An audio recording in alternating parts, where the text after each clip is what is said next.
Según los últimos datos publicados, Ecuador tiene 1.127.891 emigrantes, lo que supone un 6,44% de la población del Ecuador. Los principales países de destino de los inmigrantes ecuatorianos son España, donde va el 38,15%, Estados Unidos el 37,71% y seguido de lejos por Italia el 7,37%. Justamente en Italia estuve y hablé con un ecuatoriano que me contaba lo que pasó en Ecuador, lo mal que vivía y por qué el motivo que se fue a Italia. Ahora se los voy a mostrar. Hoy vamos a tocar el tema de Ecuador, ya que tienen un nuevo gobierno bastante joven y apuesto como el presidente Bukele y que también tiene más o menos las mismas ideas en contra de la corrupción y la inseguridad. Así que vamos a ver qué es lo que propone él parecido a Bukele, porque hay ciertos videos en el cual él habla sobre Bukele. En una me gustó mucho porque se nota que ya debe estar un poquito cansado de que lo comparen con Bukele y responde de la siguiente manera. Mirá, vas a ver. Al estilo del presidente Nayib Bukele en El Salvador, el mandatario de Ecuador, Daniel Noboa, confirmó que la próxima semana comenzará la construcción de 2 megacárceles de máxima seguridad, donde serán recluidos los delincuentes más peligrosos. Las edificaciones estarán gestionadas por la misma empresa responsable de las prisiones salvadoreñas. Para todos los Bukele lovers, es una cárcel igualita. Si quieren ir, pasear, conocer, quedarse una noche, pueden ir, cometen un crimen. Aunque el tono fue jocoso, así el presidente de Ecuador, Daniel Noboa, reiteró su compromiso de entregar 2 cárceles de alta seguridad al estilo de las construidas en la administración de Nayib Bukele en El Salvador en tiempo récord. Entonces debemos tener a las mejores compañías, a las que diseñan las mejores cárceles, haciéndolas aquí. Los 2 centros de privación de libertad se ubicarán en las provincias de Pastaza y Santa Elena. Esto debido a que un análisis de seguridad los identificó como los 2 sitios de menor influencia de grupos narcoterroristas. Vamos a inaugurar la primera piedra de las cárceles la próxima semana. La primera será en Pastaza. Ya está el MOU firmado. Se va a firmar el contrato la próxima semana. Tomará 10 meses construir esas cárceles. Parte del Plan Fénix. Noboa, con 42 días en el poder, remitió el miércoles a la Corte Constitucional las 11 preguntas de una consulta popular con la que pretende incrementar las penas para el crimen organizado y asignar más funciones a las Fuerzas Armadas en un país castigado por el narcotráfico y donde las diferentes bandas criminales se disputan a sangre y fuego rutas para el tráfico de drogas. Creo que es un mandato corto el que va a tener el presidente Noboa, bastante jovencito, como era visto, creo que son 18 meses, ¿no? Y después irán de nuevo a elecciones. Ahora quiero mostrarte el video que le hice a un compatriota de ustedes, ecuatoriano, para los amigos ecuatorianos que están mirando, en Génova. Mirá lo que me contaba. Después de 5 años y la tercera después de 4. Ahora, en este preciso momento, son 11 años que no regreso a mi tierra. ¿Y no tienes ganas de volver? Sí, tengo muchísimas ganas, pero últimamente se me han pasado. Sí. Por lo que no sé si tú estás enterado con todo eso lo que está pasando en mi país. ¿Qué pasó? Que está más o menos pasando tipo a los niveles de México. ¿De inseguridad te refieres? Sí, lógico, ¿no? Tú sabes que los países, la inseguridad de la mayoría de países latinoamericanos, desgraciadamente eso es lo que vende. Y está pasando a los niveles de México en el sentido de que sin gente sin cabeza, corazones en la mano. ¿En serio? Brazos arrancados, cuerpos desmembrados, que no encuentran un pedazo, que no encuentran este otro, ¿no? Algo horrible. Y entonces, para evitar cualquier desgracia, porque tú, claro, yo no tengo enemigos, pero ¿quién dice que me encuentro una bala perdida? ¿Descartas volverte para allá? No descartar, porque la tierra siempre como que te llama, ¿no? Pero al mismo tiempo te digo, te mentiría si te digo que me falta tantísimo, no, porque tengo toda mi familia aquí. Y entonces por ese sentido no. Si extrañas seguramente será la juventud, por donde viviste tu juventud, tu escuela, el colegio. Sí. Todo eso, ¿no? Poco, porque también quedan pocos, porque la mayoría en el 99, algunos emigraron. ¿Amigos pocos te quedan? Sí, algunos, pero no como éramos, algunos también están muertos. Sí. Y entonces... Es difícil. Es difícil. Pero sí que me encantaría. Si todo estuviera tranquilo, Bueno, hablando de precios, tenemos que pasar por una inmobiliaria. Aquí están los precios: 360.000, 189.000. Bueno, ahí empezaba a mostrar los precios de las viviendas en Génova. Bueno, han visto, ¿no? Yo no sé si será tan así como cuenta el amigo de el tema de Ecuador, si llega a esos niveles. Según el presidente Bukele, ahora Ecuador es el país con la tasa de homicidios más alta de toda América Latina, ¿eh? No sé si eso incluye Haití, porque creía que era Haití, pero por lo visto, según Bukele, es Ecuador ahora mismo. Es lamentable, no. Tengo un montón de conocidos ecuatorianos. Como ponía aquí lo que leí al principio, en España está lleno de ecuatorianos. Vamos a seguir escuchando lo que tiene el presidente Noboa preparado para Ecuador o los planes que tiene el presidente para su país Ecuador. Información porque el gobierno nacional replicará el mismo sistema utilizado en El Salvador para tener el control en los centros carcelarios del país. El presidente Daniel Noboa confirmó que cuentan con 3 opciones de Australia, Reino Unido y Estados Unidos para las cárceles Barcazas. ¿No? Sin dar mayores detalles, el presidente Daniel Noboa lo confirmó. Un grupo de delincuencia organizada estaría buscando un acercamiento. Hemos capturado a líderes de bandas estas últimas semanas, de las más importantes. De una de las bandas, la cual ya comunicaremos, hemos hasta recibido una solicitud de acuerdo de paz. ¿Esa carta qué significa? Significa que algo estamos haciendo bien, o bastantes cosas estamos haciendo bien acusados, los que ya no tienen la protección capaz dentro de las fuerzas de orden. No reveló cuál será la respuesta que les dé. Propuesta de cambios en el sistema carcelario que no sería un experimento. Se trataría de replicar experiencias de otros países. Es cooperación israelí en el diseño de las cárceles de Max, Supermax y la segmentación para delitos menores y contravenciones. Es un sistema que implementó Bukele, es un sistema que venía de México, que asimismo lo lograron en Tailandia, lo lograron en Singapur, antes de México, y después de México El Salvador, y de ahí nos tendría el Ecuador. Mismos resultados positivos en el exterior. ¿Qué se espera? Se ven aquí. Bien, y ahora vamos a conocer un poquito más al nuevo presidente de Ecuador.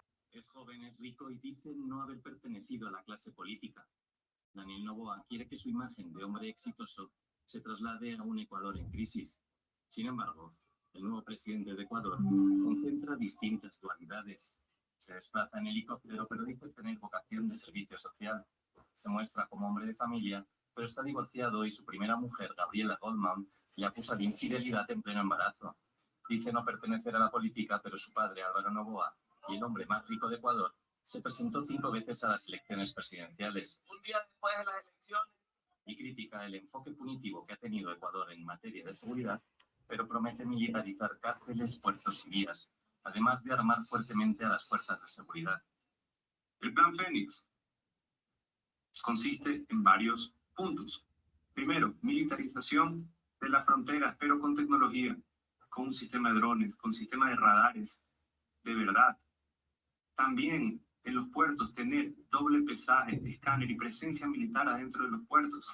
Un discurso fluido que compagina con una gran presencia en TikTok, donde tiene más de 1 millón de seguidores, atrayendo a los jóvenes, pero también al voto femenino, mostrando a las mujeres de su vida en vídeos románticos con su actual pareja, la influencer Lavinia Balbonesi, y con su madre, Anabela Sim, siempre con bata y estetoscopio, quien también ha tenido presencia en política. Pero sobre todo, Daniel Noboa se espera que sea el presidente de los empresarios, que ven en él el hombre de éxito que logró fundar su propia empresa con 18 años. Parece listo, ¿no? Ya con 18 años fundar su propia empresa. Yo no he creado ninguna empresa hasta que tenía 30 y pico. Bueno, algunos tienen facilidades que otros no tienen.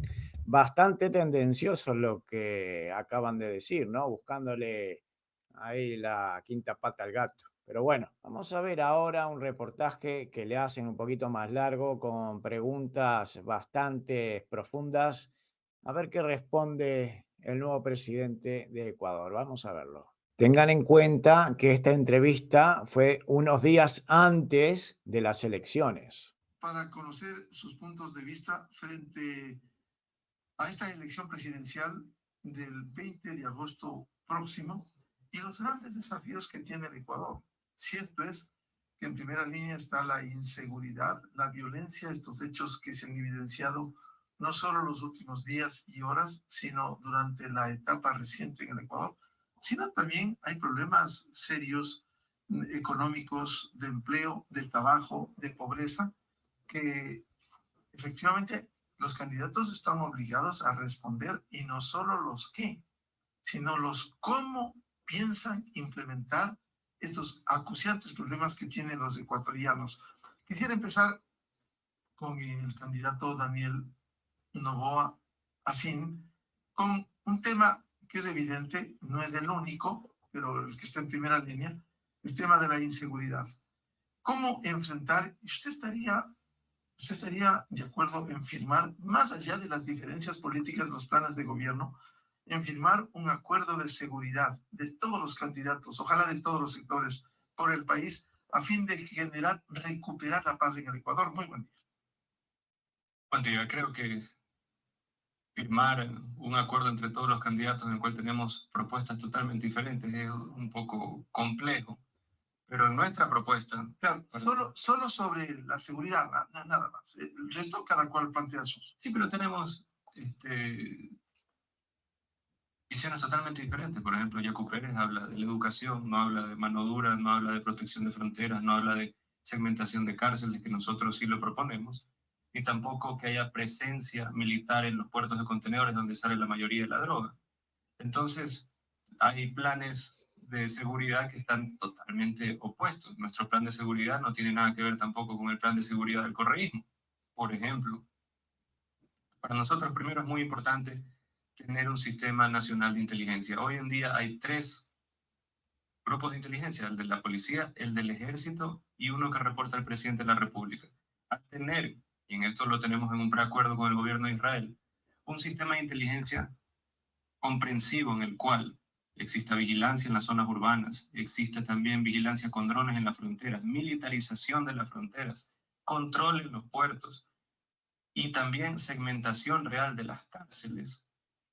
De esa manera vamos a poder, con la menor cantidad de balas posibles, solucionar un tema de seguridad. La seguridad real es la anticipación. Y nosotros en nuestro plan de gobierno vamos a trabajar en anticipar las amenazas, no cuando las amenazas ya están siendo ejecutadas. Y la policía y los militares tienen que ser fuerzas de reacción basadas en información que da una agencia nacional de inteligencia. El señor candidato Daniel Noboa Asín. Ahora, esto... Voy a poner pausa un segundito. Hace un par de días estuve escuchando lo que hablaban en Montevideo sobre el mismo problema, porque al fin y al cabo todos los países de Hispanoamérica están teniendo el mismo problema. Uno de ellos era, por ejemplo, el puerto. Los escáneres no funcionaban. Qué raro, ¿no? Por donde sale la mayoría de la droga, los escáneres no funcionan. Y el otro tema es que habían instalado un montón de cámaras por toda la ciudad, pero no las monitorizaban. O sea que no había una persona, como estoy sentado yo aquí frente a la cámara, mirando lo que estaba pasando, sino que las ponían las cámaras y después cuando pasaba, las cosas iban después a ver quién fue el que robó y tal. Pero obviamente, claro, el que roba no va a cara descubierta, va todo tapado. Y para identificarlo es más difícil. Vamos a seguir escuchando. Que usted desarrolla, ¿cómo logrará esos controles? Dice incluso con menos balas, porque se necesitan ingentes recursos para eso. Sí, ¿Cómo piensa financiar esto? El plan de seguridad consta en cerca de 850 millones de dólares. Tenemos un plan de financiamiento a 10 años con el gobierno de Israel para la parte de tecnología, preparación y organización de un sistema de inteligencia. Eso de ahí ayudaría muchísimo. Como digo, tenemos el plan de financiamiento, tenemos el monto y sabemos qué es lo que hay que hacer. Si es que no lo hacemos así, simplemente mandamos a nuestras fuerzas de reacción a luchar contra guerrillas que están igual de armadas. Eso de ahí ya se vuelve un problema insostenible y es lo que está pasando hoy en día. Incluso mejor armadas. Incluso mejor armadas. En este momento, los grupos narcoterroristas andan con fusiles, tienen sistemas de inteligencia, tienen granadas, tienen vehículos de mejor calidad que la misma policía. Entonces, debemos de ganar esta guerra contra el narcoterrorismo con tecnología, con inteligencia y también dotando a nuestras fuerzas armadas y la policía con el armamento necesario, con los sistemas de inteligencia y de tecnología necesarios y con los insumos necesarios. ¿Y cómo lograr articular una política integral de Estado que rebase a un gobierno de turno con estos controles que usted anuncia? Bueno, la política de Estado tiene que ser sencilla, cero tolerancia al narcoterrorismo. Otra cosa, debemos hablar también de identificar cuáles son las amenazas. Pasó en España con el ETA, pasó en Colombia con la FARC, lo que se llama vergüenza pública. Nosotros hablamos de narcoterrorismo, pero no identificamos las cabecillas, ni las publicamos, ni ponemos cuáles han sido sus delitos, ni a cuánta gente han matado, ni cuál ha sido su último paradero. El momento en el cual tenemos una lista real, publicada, en el cual ese es el enemigo identificado, ya sabemos contra quién vamos. Y eso es una guerra. El terrorismo y los narcoterroristas son enemigos del Estado y se los tiene que tratar así con derechos limitados. Ahora, esta guerra va a necesitar balas, indudablemente. Si generan violencia de estos sectores, hay que tener más balas. Sí, hay que tener armamento, hay que tener armamento, hay que tener balas, hay que tener chalecos, hay que tener sistemas de seguridad, vehículos de reacción, hay que tener sistemas de vigilancia. Todo eso tiene que ser parte del sistema integral de seguridad. Pero, la información y el plan de cómo combatirlos tiene que venir de una agencia central de inteligencia. De esa manera las fuerzas de reacción no se chocan entre ellas, como es lo que está pasando en este momento. Claro, la inteligencia previene, es indudable, y hay que concentrar y articular de tal manera que sea potente para prevenir los hechos. Correcto. Las Fuerzas Armadas y la policía tienen que ser fuerzas de reacción. Y desde la Agencia Central de Inteligencia se le pasa la información de qué es lo que hay que hacer y hacia dónde hay que atacar. Usted que está recorriendo el Ecuador, ¿qué siente la gente frente a estos hechos y frente a las demandas y los problemas que tiene? Hay necesidades muy básicas también. Cuando nosotros le preguntamos a todos, hemos hecho estudios cualitativos de cuál es el principal problema del Ecuador, la gente habla de la inseguridad, pero cuando se le pregunta cuál es su principal problema, mucha gente, especialmente los más pobres, especialmente los jóvenes, dicen la falta de empleo, el costo alto de la vida, costo alto del pasaje, la falta de circulante a los que tienen un negocito pequeño. Y eso de ahí. No se olviden que Ecuador, al igual que El Salvador, la moneda es el dólar. Creo que son los dos únicos países que usan el dólar como moneda. Es un tema ya de competitividad y de política de Estado que ha fallido en el tema económico. El año 2022, la banca hizo su récord de utilidades. Solo los 5 bancos más grandes del Ecuador hicieron $200 millones más que en el año 2021. Pero en ese mismo periodo, a finales del 2022, de 184.000 empresas, hay 40.000 empresas en proceso de cierre. Entonces, ¿qué pasa? No es que hay menos dinero, es que las empresas, que son las generadoras de empleo, están cerrando y el dinero está terminando en la banca. Esas son cifras reales. Así que 184.000 empresas. Tienes 40.000 que están en proceso de cierre. Es una especialidad. Es más de un 25%. Y esos son los generadores de empleo. Y si es que no hay empleo, incrementa también la delincuencia, incrementa también la inseguridad, incrementa también los problemas sociales, el consumo de drogas. Debemos de volver a tener políticas de Estado en el cual el empleo sea prioritario y que los beneficios tributarios que se den sean correlacionados con la generación de empleo, no con inversiones financieras. Bien, luego de estos temas que la gente le plantea en sus recorridos, revisábamos su plan de gobierno. Usted habla del ADN del empleo. ¿Cómo impulsar la generación de empleo? Este no es un papel exclusivo del Estado. El Estado tiene que delinear las políticas. El sector privado es el que genera, pero para ello tiene que haber seguridad jurídica, confianza. ¿Cómo piensa implementar este ADN del empleo que usted plantea? Bueno, lo vemos en nuestras redes, lo vemos en nuestra página www.novoa.es, que cada día hay más gente y más jóvenes buscando un empleo. Tenemos una bolsa de empleo en nuestra página web y ya tenemos más de 50.000 solicitudes de empleo. Esa es la real necesidad. Claro, la demostración de lo que estamos viendo. ¿Cómo logramos esos empleos? Primero, el Ecuador tiene que volverse más competitivo. El Ecuador no es competitivo. Primero, tenemos una moneda dura que no se la puede tocar, que es el dólar, en el cual impide la devaluación de la moneda, como lo hace Colombia, como lo hace Perú.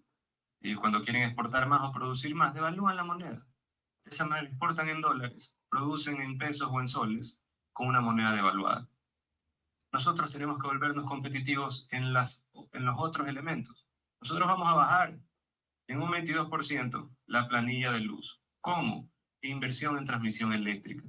Han habido mafias en los últimos 20 años en el Ecuador que no permiten que la transmisión eléctrica tenga un costo adecuado. Hoy en día 5 centavos lo vamos a bajar a 3 centavos, como es el costo en el resto del mundo, en Chile, en China, en Estados Unidos, en Europa. Solo con eso ya le reducimos el costo de vida a la gran mayoría de los ecuatorianos. También le reducimos el costo a las fábricas, le reducimos el costo a los locales comerciales, le reducimos el costo incluso a este edificio donde estamos.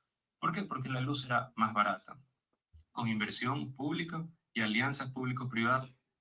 Ahora bien, claro, puedo entender lo que quiere hacer él, reducir el costo, pero lo que hay que ver y que después va a ser difícil de supervisar es si esa reducción del coste lo recibe el consumidor final, porque al fin y al cabo, si tú tienes una empresa, te reducen el coste de la luz, pero tú sigues cobrando al mismo precio tus productos, al final no lo estás aplicando, ¿no? En transmisión y generación eléctrica. ¿Y cómo piensan compensar esa reducción del precio de la electricidad? Compensarla. Claro, es decir, va a haber más ingresos. No, no necesariamente. ¿Por qué? Porque el costo baja. Si baja de 5 centavos a 3 centavos el costo de transmisión, el costo total por kilowatt va de 8,5 centavos a 6,5 centavos. No hay que compensarlo, hay que bajar los costos, hay que tener inversión real, transmisión eléctrica. ¿Por qué? Porque es el futuro. También reducimos la emisión de gases de carbono, reducimos también la contaminación, ya que hoy día producimos mucha electricidad con termoeléctricas. Quemamos búnker y diésel para generar electricidad y eso lo vamos a eliminar. Refinamiento nacional. Hay 150.000 barriles aproximadamente al día que se venden spot. ¿Qué significa eso? El precio diario. ¿Quién lo decide? El director de Comercio Exterior y el financiero de Petroecuador. Nadie más. 2 personas, 2 firmitas. Eso de ahí, en vez de venderlo spot, vamos a refinar en el Ecuador esos barriles, repotenciando la refinería de La Libertad y de Esmeraldas. No nos vamos a inventar refinerías en el medio de la nada, sino que vamos a lo que ya tenemos. Que sea, el Pacífico descartado es el que vuelve a nación perdida. No. La Libertad y Esmeraldas son logísticamente las que mejor ubicadas están. Y por eso hay que repotenciar esas de ahí. Con alianzas público-privadas y con inversión pública también, con 1.200 millones de dólares, vamos a refinar el diésel. ¿Por qué el diésel? Porque el diésel es el que más relacionado está con la inflación en el Ecuador. El diésel sirve para la construcción, para la maquinaria agrícola, para el transporte pesado, para el transporte de víveres y el transporte público. Bajamos el diésel, bajamos el costo de transporte público. ¿Y de dónde va a sacar esos 1.200 millones para financiar esta repotenciación? ¿Cómo va a ser? Se reforma para que haya alianzas público-privadas. ¿Quién controla la alianza público-privada? El Estado. ¿Quién la opera? Un privado. De esa manera, el Ecuador gasta muy poco dinero, lo gasta un privado. ¿Y por qué lo hacemos en diésel? Porque el diésel, de acuerdo a la misma Agenda 2030, es el último combustible fósil que se va a dejar de usar. Porque está toda la carga pesada, la construcción, maquinaria pesada se usa con el diésel. Van a dejar de consumirse todos los otros combustibles fósiles antes de dejar de consumir el diésel. De esa manera volvemos más competitivo al Ecuador. Un esquema tributario también, en el cual se beneficia la generación de empleo. Para personas, un sistema progresivo. El que gana menos paga menos o nada, el que gana más paga más. Y para las empresas, un 22% de impuesto a la renta. De esa manera se fomenta el empleo, se fomenta la reinversión, se fomenta el desarrollo y la investigación y se desincentiva el retiro de dividendos. De esa manera empleamos a más gente y esa gente que está empleada va a consumir, va a gastar IVA, va a poder ser pues económicamente activa.